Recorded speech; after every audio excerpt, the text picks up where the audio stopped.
Hi friends, good morning. প্রতিদিনের মতো আজকেও একটি আমি মর্নিং ভিডিও নিয়ে চলে এসেছি। যে তোমরা দেখতে পাচ্ছ আমি এখন একটা মাঠের মধ্যে হাঁটছি, যেখানে আমি প্রতিদিন হাঁটি। তো তোমরা জানো আমি প্রতিদিন সকাল সকাল হেলথ রিগার্ডিং একটা ভিডিও নিয়ে আসি, বা তোমাদেরকে ছোটো ছোটো টিপস দিই, যাতে আমাদের হেলথ এবং ওয়েলথ দুটোই ভালো থাকে। টিপসটা হলো, যখন আমরা ঘুম থেকে উঠার পরেই আমাদেরকে প্রথমে হালকা গরম জল 1 গ্লাস খেয়ে নিতে হবে। তারপরে কিন্তু মর্নিং ওয়াকে বেরোবে, কারণ গরম জল আমার শরীর পক্ষে খুবই উপকারী।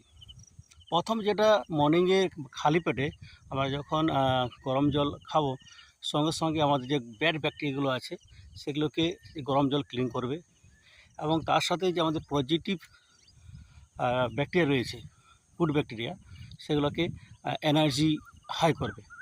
তাতে আমাদের লিভার, কিডনি দুটোই ফাংশন ভালো থাকবে এবং স্ট্রং হয়ে যাবে। তো প্রতিদিন তোমরা সবাই গরম জল খেয়ে কিন্তু মর্নিং ওয়াক করবে, ঠিক আছে?